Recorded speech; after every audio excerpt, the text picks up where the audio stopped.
ഇന്നലേക്ക് കുറച്ച് നല്ല വലിയ പ്രോൺസ് കിട്ടി. അപ്പം ഞാൻ ഇന്ന് ബിരിയാണി ആക്കാന്ന് പ്ലാൻ ചെയ്തു. അങ്ങനെ ഞാൻ ഇന്നലെ അമ്മയെ വിളിച്ച് പറഞ്ഞു, നാളെ ഞാൻ ബിരിയാണി ആക്കുന്നുണ്ട്, അപ്പം അമ്മ ലഞ്ചൊന്നും ആക്കണ്ട, ഞാൻ ബിരിയാണി കൊണ്ടുവരാമെന്നു. ഈ പൊറോട്ട സൽക്കാരം എന്തിനാണെന്നാ പിടികിട്ടാത്തത്?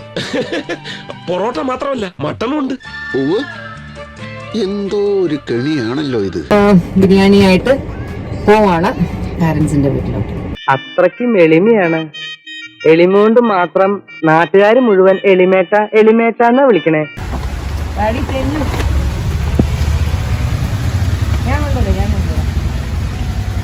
അപ്പൂപ്പ ഹലോ. ഹലോ മക്കളെ. Hello hello. വാവ്, ഇതാരാണ് ഈ ചെറുപ്പക്കാരി? സാരിയൊക്കെ എടുത്തു കൊടുക്കാൻ പാടായതുകൊണ്ട് ഞാൻ ഇവരുടെ ഈ സ്നേഹാഭിനയത്തിന് ഓസ്കാർ കൊടുക്കേണ്ടത്. കടയിൽ നിന്നൊന്നും വാങ്ങിയില്ലേ? അത് കാറിയിരിക്കുന്നത് കഴിഞ്ഞിട്ട് എടുക്കാം.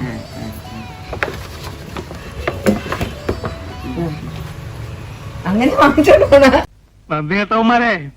എല്ലാരും കൂടെ ശവത്തി കുത്താടാ. അപ്പൊ അകത്ത് ചേട്ടാ കാല് കഴിയിട്ട് കയറി വാഴേ കാല് കഴി.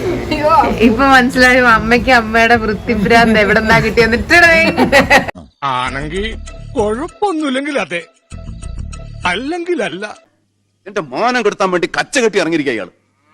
അമ്മ ആക്ച്വലി ഭക്ഷണമൊന്നും ഉണ്ടാക്കാതെ ആരെങ്കിലും ഇതുപോലെ ഡെയിലി ലഞ്ച് എത്തിച്ചു കൊടുത്താൽ അതാണ് ഏറ്റവും ഇഷ്ടം. അതാണ് ഏറ്റവും ഇഷ്ടം. അതെന്തിനാടാ പന്നി ഇപ്പൊ പറഞ്ഞതല്ല, പിന്നീട് വരെ അവസരം കിട്ടിയില്ല. നിർത്തി അങ്ങ് അവമാനിക്കുവാണെന്നേ. ഇന്നിപ്പോ കാലത്ത് എന്താക്കി ദോശ ഇട്ട് സത്യം പറഞ്ഞാൽ തിന്നില്ല. നിങ്ങൾ ഇത് മുമ്പേ ഉണ്ട് ദോശ ചുട്ടങ്ങ് അടച്ചു വെച്ചിരിക്കും. അയ്യോ അല്ല, വിശന്ന് ചത്തോ? അപ്പൊ ദോശക്ക് കറിയൊന്നും ഇല്ലാത്തത് കൊണ്ട് തോരമ്പരിപ്പും ഉള്ളിയും തക്കാളിയും വെളുത്തുള്ളി ഇതൊക്കെ കൂടെ ഇട്ടിട്ട് അങ്ങനെ ഒരു അവ വിശന്നിരിക്കണോ? ഇതാണ് ഇവിടുത്തെ വ്യവസ്ഥിതി. We are living in a very cruel society. ഇവിടുത്തെ ക്രമസമാധാന നില ആകെ താറാറിലായിരിക്കുന്നു. നീപ്പച്ചന് മനസ്സിലായില്ലേ?